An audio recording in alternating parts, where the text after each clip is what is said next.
Hello, I'm Mike and this is Will. We're the Tabletop Donkeys. Hello. And we're bringing you issue 58 of Warhammer 40,000 Combat Patrol magazine today. This comes with part 2 of the Cthonian Beserks kit, so we can finish them off and actually finish off the original Votann Combat Patrol, and we'll be able to see them in action in today's game.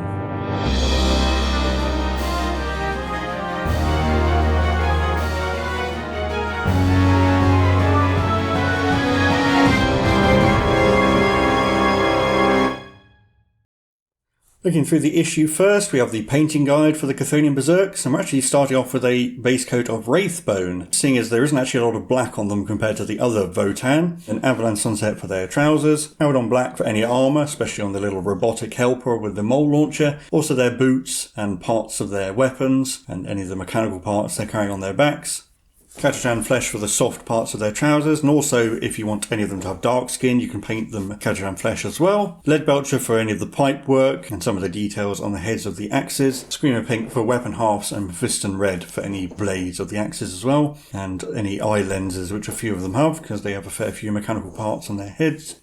Then for washes, any brown, pink or red area with non-oil. Agrit's Earthshade for any of the silver bits, Reikland Flesh Shade for any of the lighter skin and the yellow parts, and then highlighting Stormhouse Silver for the silver bits, Night Questor Flesh for all the soft bits and any darker skin, Pallid Witch Flesh for lighter skin, Pink Horror for the pink bits, Mechanica Standard Ray for the black bits.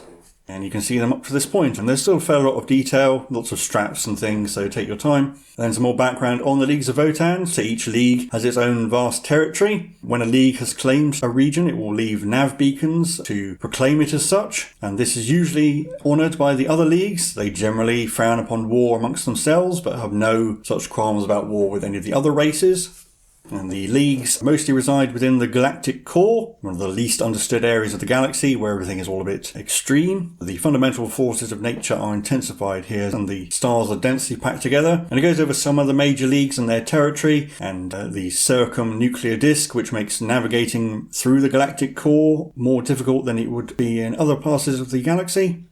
And despite all their technology, life in the galactic core is still very brutal and harsh, and everything is balanced on a knife edge. Nothing is wasted, and the Chthonian mining guilds are hardy and resilient to the extreme, and are often kept alive by a combination of extraordinary physiology, chemical stimulants, and outright belligerence. But that's actually it for the issue contents, so I'll hand you over to Will, where he'll be able to take us into today's game where we'll be trying out our new Beserks.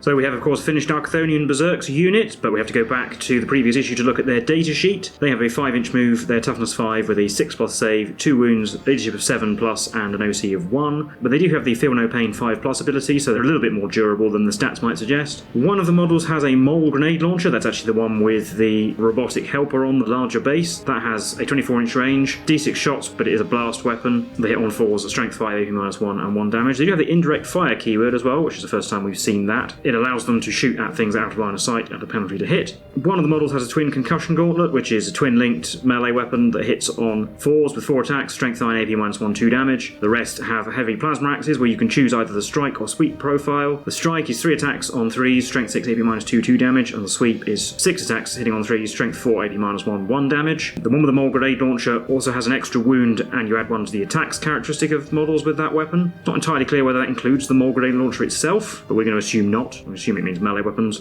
They have the Eye of the Ancestors ability, which we have learnt about, but it's only relevant in the full combat patrol, and they have a Cyber Stims special rule, which means that when a model is destroyed by a melee attack, if it hasn't fought yet, you roll a d6, and on a 4+, you don't remove it from play, and then it can fight after the attacking model's unit has finished making its attacks and is then removed from play afterwards. There's a chance to hit back before they go down, even if they haven't struck yet. Yeah, and they are, of course, an infantry unit. And then back to issue 58, we will have our game introducing the Beserks, but before we have a couple of campaign games to look at. First up we have Eldari versus Orcs on Forward Outpost. So as usual we won't go over these now, we'll only have a look at them properly if we actually play them later in the campaign. And of course the victory outcomes depending on who wins. And then we have Chaos Space Marines versus Orcs on Scorched Earth. And once again the victory outcomes for that. And then we have the combat patrol description for the Leagues of Votann. It's called Warspeak's Prospect, after the Carl, whose name is Warspeak. So we got the combat patrol rules in the previous issue, and now with this we technically have all the rules we'd need to play with them. And as usual, it goes over every unit and exactly what each model is armed with, so that's how you know which models have what in the Chthonian Beserks unit. So of course the Hearthkin Warriors have quite a lengthy description there, with all the various war gear options and different weaponry. It does actually also say that one of them has a comms array, which I don't think actually does anything. Same with the Pioneers. It specifies that one has a rollbar searchlight and one has the comms array, but they don't actually do anything in combat patrol. And this picture at the bottom details what all those items are if you're unsure with all your various models. And same over the page with a photograph of the entire combat patrol and some more labels for war gear items. But then we have our scenario, Hunt Them Down, where some Leagues of Votann prospectors have boarded an ancient space hulk and they're looking for things to salvage. But a band of Cthonian Beserks penetrating deep into the ancient mass of ships suddenly realise they're not alone when they see blips appearing on their scanners and find themselves beset by Tyranids, even as they try and retreat back to the rest of their kin. So we'll be setting up the mat as it explains over the page and following the deployment instructions, and then we roll off to see who gets to go first. But it does say that there are multiple terrain cards on the board, and each one represents a solid pillar running from the floor to the ceiling in this derelict ship. And so, regardless of what the terrain card actually shows, units cannot see over or through the terrain features and cannot move through them either. So as you might expect, we have one of our industrial mats, this is Battle Mat 1, and 8 terrain cards which go in the places indicated in a regular kind of pattern, and then the deployment zones are in opposite corners, the Tyranids in the bottom left, the Leagues of Votann in the top right. Tyranid player has 2 units of 1 Von Dryan's Leaper each, and 2 units each of 3 Termagants, while the Leagues of Votann player has 5 individual Cthonian Beserks, and each of those models functions as its own unit in this game. And as usual for these kind of games, we have no secondary objectives, enhancements, or stratagems available. It doesn't actually say faction rules, but we don't usually get those either, so we'll probably just ignore that as well. Each player scores 2 victory points for each enemy unit is destroyed, and the one with the most victory points after 5 battle rounds is the winner. There's also a recap of how to do a roll-off. Then we have a reminder of how the Feel No Pain rule works, since that affects the Cthonian Beserks. They ignore wounds suffered on a 5+ if they fail their save. And then an explanation of how their Cyber Stims ability works, so on a 4+, a model that's destroyed in close combat will get to fight before it dies. And then on the final page we have the usual victory descriptions, so you can have a read of those, but we'll get the board set up and see who will be victorious. So here is our board representing the ancient Space Hulk with some terrain deployed, and as usual we don't like to just have flat terrain cards, so we've added some actual model terrain to it. Bit of a blast from the past, we've got out the old Conquest magazine terrain, so bonus points if you remember that. You can see the deployment has been done as well. So I'll be playing the Tyranids in this game against the new Cthonian Beserks, so we've got 3 units of 2 Termagants, and then 2 Von Ryan's Leapers behind them. And then we have the 5 Intrepid Beserks. Yeah, and I think we're going to be moving around as a group for safety reasons. Put the Concussion Gauntlet at the back, because they think he's probably enough to be the one to fight the Leapers, or finish them off at the very least, but they've got strikes first, so I probably need to soften them up over with the Axeman. And yeah, you have a slightly closer look, so the Concussion Gauntlet one is the one at the back with the orange beard, and then we've got the Mole Launcher is the one on the large base in the middle. So there's another aerial view of the board where you can see the models in context, and we're actually rolling off to see who goes first in this mission. So rolling off. Rolled a 2, was a 2, so the Leagues of Votann rolled a 3, and therefore get to go first. So we're into Leagues of Votann turn 1. Gonna stick together for now, not splitting up like an episode of Scooby-Doo. And the Mole Grenade Launcher can use indirect fire, even though there are infinitely tall pillars in this spaceship. Technically, I suppose the round would tunnel under the decking. So we'll shoot the Mole Grenade Launcher at this unit of Termagants in front. So we've got D6 shots for 2. Hitting on 5s, because with indirect fire you get -1 to hit, and the Termagants will have cover as well. We've got a hit, strength 5, so it wins on a 3. It doesn't. That's obviously all the Beserks can do. On to Tyranids turn 1. And the Tyranids have moved, most of them have advanced. There are 2 units of 2 Termagants, so staying a little bit back near the deployment zone. But the Von Ryan's Leaper down the bottom here advanced and got behind this terrain piece. While these units over here both advanced, the Leaper going around the back of the pillar and the Termagants just tucking in next to it.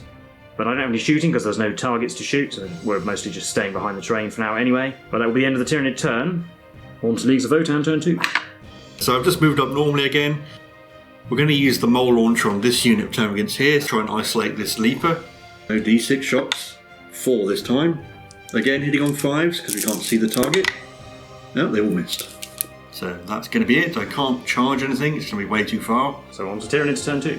So the Leaper on this side has moved up its full distance, too far away. The Termagants that were on this side have advanced and they managed to get to there where they can see things. And the Tyranids that were on the other side of the board have moved up again, the Leaper moving its full distance so it can charge, and the 2 Termagant units moving so they can see. So they can all shoot at something. Start with the Termagants up in the top corner of the board. They're going to shoot at the Berserk closer to the terrain piece, as you can see it here. So in the front rank from this point of view, but they're close to the camera. And they do have assault weapons, so they can advance and shoot with 2 shots on 4s. 1 hit. Wounds on a 4 because it's toughness 5 on these Beserks. That's a wound with no AP. So a 6+ armor save. Ooh, roll for 6. And a 5+ feel no pain. Nope, take a wound. And then both termagant units are going to shoot at the one with the mole grenade launcher, because if I kill the closest one, the Leaper's charge is harder. So we're shooting at the grenade launcher, or double 6 to hit from the first unit, and 1 wound. Failed the save. Ignored it with Feel No Pain. And the other unit at the same target, hit once, and failed to wound. So this Leaper up here is going to charge the one closest to the board edge, not the injured one. And it rolls an 11, so it's definitely in. So it is possible for that Leaper to charge just the one Berserk without getting in an inch of the other one. And the other Leaper is going to charge the one with the axe that's closest to it. Going to need a longer charge roll. Oh, 10 would be enough though. So that Leaper makes it in as well. And we'll do the one at the top first. Not going to pile in, don't want to bring any extra Berserks in. 6 attacks on 3s, only 3 hits, 4s to wound. 1 AP, so it ignores its armour. 5 plus Feel No Pain, so he takes a wound, down to 1. And I'll do the other Leaper on the other Berserk on the other side. This one hits all 6 times. And still only wounds twice though. 5 plus Feel No Pain. Oh, failed both, so that one is killed. So that Berserk will be killed, but thanks to their cyber stims, on a 4+, he gets to fight before it goes down. He does not. No. Well, that will be 2 victory points for the Tyranids. And then no consolidate moves, but the one Berserk on the top there, who is injured, can fight back. Might as well pile in. 3 attacks on 3s, using the strike, so they all hit. Strength 6, so 3s. 3 wounds at -2. So 6+ save either way. Made 1, but that is actually 4 damage going through, because they're 2 damage apiece. That will kill that Leaper. So that'll be 2 victory points apiece as we head into Leagues of Votann turn 3. My only movement is that the 2 wounded Berserks are going to move towards these 2 termagants, but staying just over 9 inches away so that they don't get to make a reactive move. And then the mole launcher and the concussion gauntlet are going to stay where they are so they can charge the Leaper. The mole launcher will shoot at the unit of termagants closest to the middle of the board. 6 shots, 2. Hitting on 4s because we can actually see the target. Missed. In the charge phase, I'll start with the Berserk at the top, charging the termagants, so it'll be a 9-inch charge. He's in with a 12. And then his friend who is next to him is not in with a 5. Berserk with the mole launcher and the one with the concussion gauntlets will both charge at the Von Ryan's Leaper. And the other Berserk making it in on the termagants over here. But the Leaper gets to fight first because it has fights first. We'll attack the one with the concussion gauntlets because I think there's more chance of killing that one in 1 round of attacks. And it's arguably more dangerous in melee. So 6 attacks on 3s, 4 hits.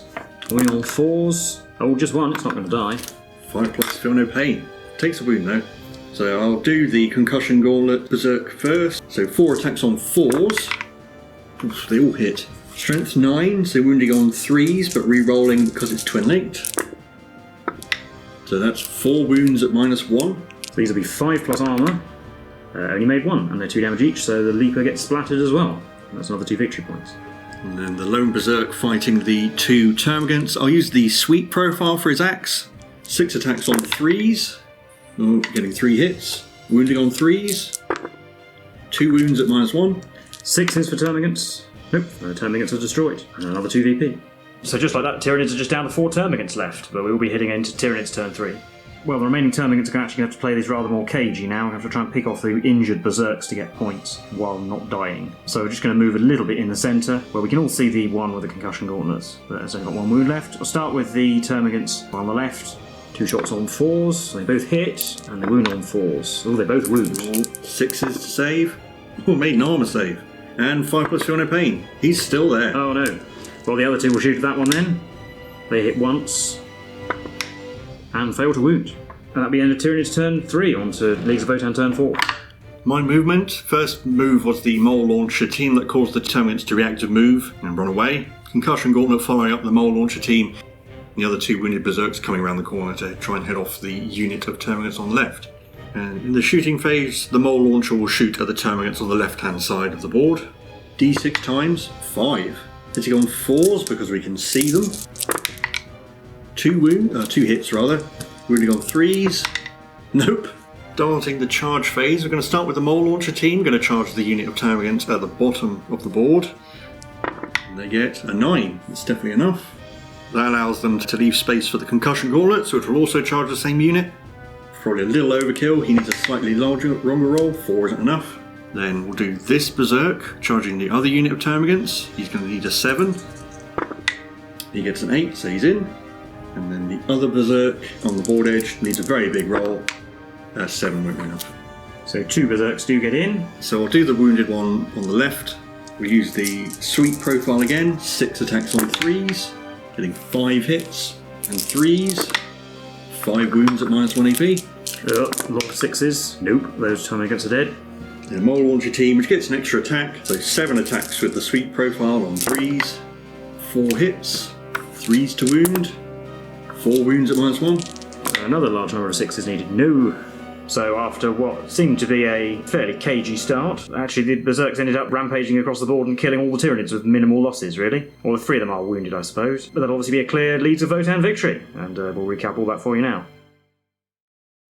Well, that was the game from issue 58 of Warhammer 40,000 Combat Patrol magazine. How did you think that went? Pretty well, to be honest. I was probably quite lucky to not have 2 Berserks minced by the Leapers and kill a Leaper in the turn they charged. The other Leaper also failed to kill the Concussion Gauntlet man, who then survived a round of shooting, which is probably all very lucky. They didn't get new model syndrome in this game, at the very least. Although the Mole Launcher didn't do anything, which is a bit disappointing, although really it's not expecting much. Yeah, I mean, I think you had the right tactic for everyone to stay together, because, well, I suppose I can pick on them individually in melee, but if a Leaper comes in and kills one, well, you can charge it with 2 more, and then hopefully at least one of them will survive to kill it back, because they're fairly effective at killing most things in melee, to be honest. So yeah, certainly a Leaper's not actually that tough if you hit it hard. Yeah, it's just surviving the initial attack, and that toughness 5 did help a lot, I think. Yeah, the termagants, yes, they have shooting, which is longer range, but it only hits on 4s, and it's only wounding you on a 50-50 as well. So basically, you need to shoot 4 termagants at a Berserk to get a wound through on average, and even then you still get a save and a feel no pain, and they have 2 wounds each. I think that a slightly better tactic for the Tyranids might be to stay together and actually just shoot with the termagants a bit more rather than send the Leapers in straight away, although it is only a 5-turn game, so if the Mole Launcher takes out a unit of termagants, you are then going to have to get the points back, and then you might be tempted to throw in the Leapers, but I think perhaps shooting a little bit more before I went in might have been a better plan. Well, yeah, you might get some lucky rolls with your reactive move and be able to split the Berserkers up, but if the termagants get caught, they're just going to get minced, basically. And it probably is a fairly decent showcase of the unit. You probably don't want them getting shot at. You want them to charge and kill whatever they're fighting. It does fill a nice niche that the other Votann units we've had at this point weren't good in melee at all. What I fear, though, is in a full-size game that they're not fast enough to hop from cover to cover, so any decent shooting unit will probably just completely destroy them before they can get close. Think about, for example, something like the Eldari Guardians. They've just got so many small arms with AP that they're just going to you're really relying on your toughness 5 to survive, and you probably are going to want to advance to get close, so the Mole Launcher is a bit not that helpful. In the new rules, they have toughness 6 but only 1 wound, and a 4+ feel no pain, and a 5+ armor save, so not sure if that affects their durability all that much. Probably are cases where they would be more durable that way than they are currently. Yeah, they don't get too attached to their stats in the Combat Patrol, because apart from playing this specific Combat Patrol, they're rather different. So if you have a larger Leagues of Votann army, it is worth noting their stats have changed, though. And their weapons did get slightly better as well. They do flat 3 damage, I think, with their axes, although it doesn't have a sweep profile, so they're more for taking out elite units, or like Marines, rather than big hordes, whereas this version of them probably is actually a fairly well-rounded unit, perhaps less good against elite units like Terminators, but better against hordes. And in the full army, you do get transports you can put them in, so they're not just going to get shot up as they run across the battlefield.